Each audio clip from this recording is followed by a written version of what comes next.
And we're back after another word from our sponsors. After a 2-0 defeat at Stamford Bridge, it's the same words that we always say whenever we come up against these lot. A game, it was kind of mixed, Simon, wasn't it? The first half did start quite brightly, or we did look like we were trying to do something. There was a game plan, there was an idea, there was a bit of dedication, there was a discipline, there was a strategy, and then all blown away within 10 minutes of the second half. It's Tottenham, mate. The Leicester game, the way the game ended in Leicester was absolutely brilliant, but we can't pave over the cracks, mate. I think at the end of the day, like that first half, I thought our game plan was working well, as you say. I think I'll stand by that. And what frustrates me, every game, doesn't matter what every game, whatever the performance is, whatever the score is, constantly we always create our own mistakes or lack of concentration. The fact of the matter is, I know, you know, pretty much everyone in the chat and everyone in football knows that Ziyech has an incredible left foot. We know that if he's on the right-hand side and he has the opportunity to do so, he will cut inside. I will guarantee to you, if you rewind it, you will go back to exactly 5 seconds before he did. I said, do not let him cut inside. He cuts inside. The ball beautifully curves. Whether Hugo should get that or not, I'm not going to point out that perspective. What I'm more going to point out is that 3 defenders, one of which Højbjerg turns his back as the shot comes in, which is a disgrace. The other 2 are just standing there as if to admire or want to watch it happen so they can watch the highlights later on tonight to see how good the Ziyech goal was. That's all I can think about. That in itself puts us under strain because we've had the game plan, and this is where the intelligence completely removes itself from our squad because they don't have the mentality to sit there and go, we need to sort this out now, continue the mentality that we were argued to be starting the game with and continue to do it. Instead, we just collapsed. Yep. Happens every time. And then the mistakes kick in. Dyer goes flying in for no reason. We've done it all game, to be honest, but Dyer comes in with an amateur tackle in a stupid place that we know where they can be aggressive. The ball comes in, and who bloody scores it? Silva. So, again, it's not because the other team is fantastic at all. It's not. It's because we decided that we want to make these mistakes, and it's all coming down to the same point. The lack of quality, the mentality, it's disgraceful, mate, in some aspects of that. I'm sick and tired of it. Some guy here, why... Rajesh Sharma with the super chat, why I'm not hearing enough of Levy out. Fans, please wake up. This is not acceptable. Time to stop showing up for the game. Well, there's 2 sides to that. I'll always go to the game regardless because I'm there for the team, but there does come a point where you sort of sat there like, how do you get into the mind of these owners to say you got arguably one of the top 5 managers in the world, the players for years, this isn't new, mate. We've had this discussion for even 2 years before Pochettino left, before the Champions League. Okay, we've had this discussion many a time. The quality in our team is not good enough. How are you expecting us in situations like that? It's okay for Chelsea to go and win if they played well. I accept that. But the fact of the matter is we've let it happen again the way we did. And that comes down to the poor sheer quality of our team, the poor depth. There is no one really other than Lucas today to come on. Skip would be there to hold a draw, to hold a win. That's arguably why you would bring him on, not to go and win a game. So now we're in this position where we've got 2 academy players, and fantastic to see that. I want to see academy players in that experience, but there is nothing. We got 2 players not even in this squad at all, not even in the game or on the subs bench. They are gone. They're gone. They're not even picked on the bench for the Chelsea game. Okay, that speaks volumes. So what's been done about those 2? Why are we on the 23rd of January? Nothing's been done. All I hear is Traore nonsense. I don't care about Traore. I think he's a great player. If he joins, fantastic. It'll be a good addition, but he's not the answer. We need an overhaul, and I've said this for years. You've said it for God knows how long. I'm sick and tired of it. I know it's Chelsea. I know we arguably don't ever win against Chelsea, but the fact of the matter is Chelsea did not play well today. We let them have all these stupid mistakes that we keep doing because our team is shit. So I'm just regarding, I mean, the chat now, the chat is just going, I've never seen it like this. We leave you out, leave you out, leave you out, Enoch out, leave you out, leave you out, leave you out, leave you out. I've never seen it like this. Obviously, it's been coming. There's been loads of people that like it, and even like you were going on the super chat beforehand, we've got one from my boy Ryan saying all people saying Levy and Enoch out. Come down to protest. We'll see because we've been doing this for a long time as part of Levy out. And we hear a lot in chats. Now, I understand a lot of these people that are in this chat live abroad. I live abroad. I live in Canada now, but I'm obviously here for Bob and whatever. So the people that are here, I understand you have work commitments. I understand you have social care, or not social care, sorry, child care if you've got kids and you go to work. Listen, anyone that has any free time, when we say we're going to be there, come and help us because we get a lot of grief from Levianers. Come and lend your support. We need to do something. I've been trying to do it for ever since. Well, I've been trying to do it for 14 years, but it's come to a real fruition over the last couple. So again, like you said, it's another game where getting back to the game. When you see Harvey White and Dane Scarlett on the bench, you know how threadbare this squad is. You know how threadbare, and this is because we're trying to get players out the window, and we're trying to do everything on the last week of the window, as like I said. Yeah. But the fact of the matter is, if we go back to that first half, we looked disciplined. We were under pressure, but we had everything. It was, we weren't. They were causing us issues, but they weren't causing us major issues. Yeah. There was no real one-on-ones. There was no real. I think Dyer in the first half had that defence organised, was communicating. You could see there was a plan. You could see Bergwijn trying to get free, and Bergwijn did cause some mischief, as did Harry Kane. And it was a solid first half performance. Yeah. It really was. Obviously, that goal is going to come up a lot. The goal that wasn't, in the fan show that we're about to do. Obviously, for me, it was clear as day. It was clear as day a goal. We even had people saying that it wasn't, that were from rival fans saying, even I say that was a goal. Luck went against us again, but that's no excuse for what happened in the second half. No. The football is football, mate. Like, things like that happen in football, and sometimes there's a balancing act. Sometimes you get things, sometimes you don't.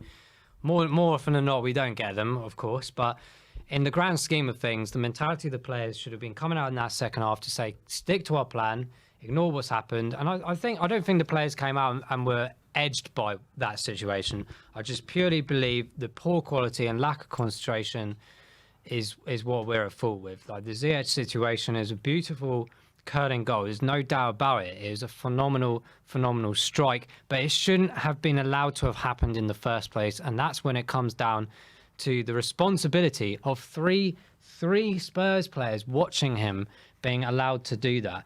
And as for the second goal, again, a mistake from that wide area. I can't count the amount of times I've said this. In every game, we keep giving away mistakes and free kicks in stupid positions for no reason.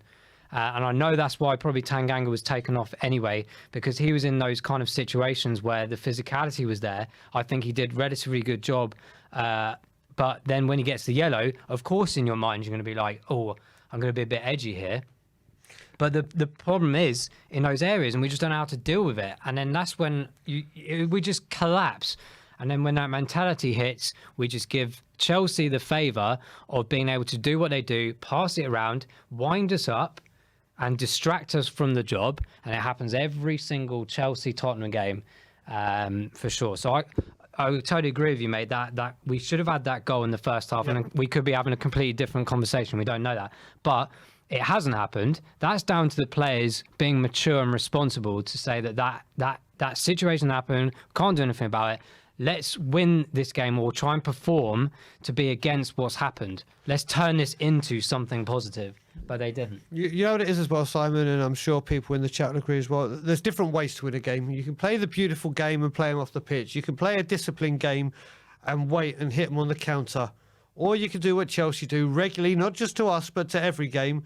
They can beat you so many ways, and one of their ways is by absolutely bullying you and getting in your heads and causing you to just literally lose your rag. Yeah. And then they literally have you by the balls, and then they just stamp on your neck and just literally just go for the jugular and expose your weaknesses. And we just don't do it. We just don't do it. Jose Mourinho may have been wrong with a lot of things. He was right with a lot of things. And one of the things that he was most definitely right with was the mentality of this squad and everything. We are too nice as a club.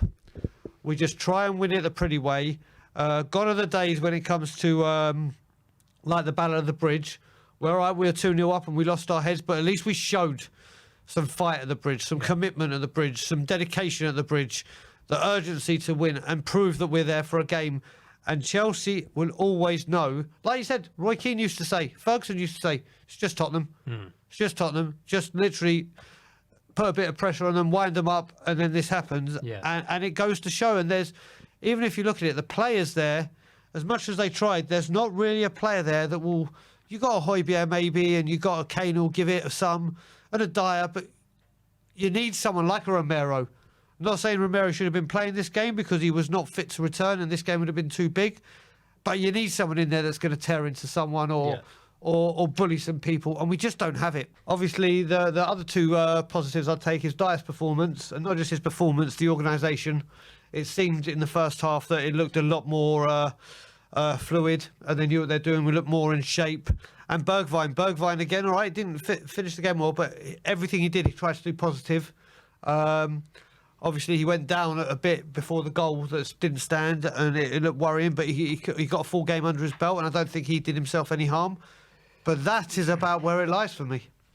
Yeah, I think, look, we know, like, I know I say, like, 3-1 before games and stuff, but, like, we know Chelsea is always a difficult game for us. Not always because they're better than us, but because we make it worse for ourselves. But yeah, I'm just really disappointed. Like I'm sure Conte is like really disappointed because he had the game plan. I think it was working well. And I do think that if we had held our ground and we concentrated, we could probably have been doing that for another 10, 15 minutes before we could have made a reaction to try and change the game. But it didn't happen. We've let the goal in, and the heads just went. The fouls, the amateur fouls started coming in again. Of course, we conceded stupid free kicks in stupid places, and it's just a typical Tottenham situation, isn't it? That's occurred against Chelsea again, and that's the most frustrating part. We're now going to an international break. You know, not much can be done with the team in that space of time to correct that situation, even though it's been ongoing for some time. But like for me, it's now like, oh, I don't know, mate. I just can't see us. Like I said earlier, it's like the fourth spot is pretty much anyone's. Like it could be ours, it could be Arsenal. I'm not really fussed about West Ham, United as well, of course. Now these teams are so inconsistent, and so are we. Albeit we've had the performances, i.e. the actual results going our way, other than tonight's with being a loss. But we need to do something in this window to encourage us to make sure we get that top four, because if we don't, where on earth is this money going to come from in the summer? And this Bahamas trip was actually quite successful, and he managed to get it ticked off for a couple of $100 million or something. Fair enough, but I just, for the years I've supported Spurs, and sure you have as well, and certainly the most recent years of poor excuses, boring excuses, delayed tactics, PR statements, this and the other. This has got to stop, mate. Like, we need Tottenham to grow up, right? We need Tottenham to grow up, and we've got Conte. What's the point in bringing Conte in if you're not going to support him with a team that he needs to work with? He knows the analysis. We know the analysis. It's over to these idiots that run our club. I don't know what they do in their spare time. Paratici, I don't know what wages he's on, but he's been brought in to do a job. He's either not being allowed to do it, or it's just not working. It's the same boring conversation that we have every single window. And then if we do get one in January, it's always last minute, or it's loaned, or we loan them back, which is another stupid thing that we do. I'm tired of it, mate. I'm tired of this lack of quality and commitment from our players. So let's just have this in final and closing, sir, before we get ready for the fans show. In closing to what you're saying, listen, this will be the 5th technical director or director of football, whatever potsy name you want to give him, where it's clear they're not being backed. For someone that came out and did a video and saying, oh, Paratici's got all footballing content, he's got all footballing powers, he's got fuck all. Yeah. He has got fuck all. And here we go again. And like I said before, we're all speaking, if we win our games in hand, if we do this, if we do that. It's another game where Arsenal dropped points, West Ham dropped points, Yeah. United picked up points, and we could have made some real headway into Chelsea, even with a draw. Yeah. Even with a draw. Same shit, different day. That should be the name of the stadium. Same shit, different day stadium. Because it's going to carry on happening. It's just another disappointing result. It's another disappointing performance, or the second half is. And here we go, 1 week into a transfer window left. Let's see what happens. I know what's going to happen. You know what's going to happen. Let's wait to see that we are true. But yeah, join us on the fan show, which I'm sure is going to be quite entertaining. And most importantly, like, share and subscribe to this fantastic channel. And as always, come on you Spurs. Come on, you Spurs. Leave you out.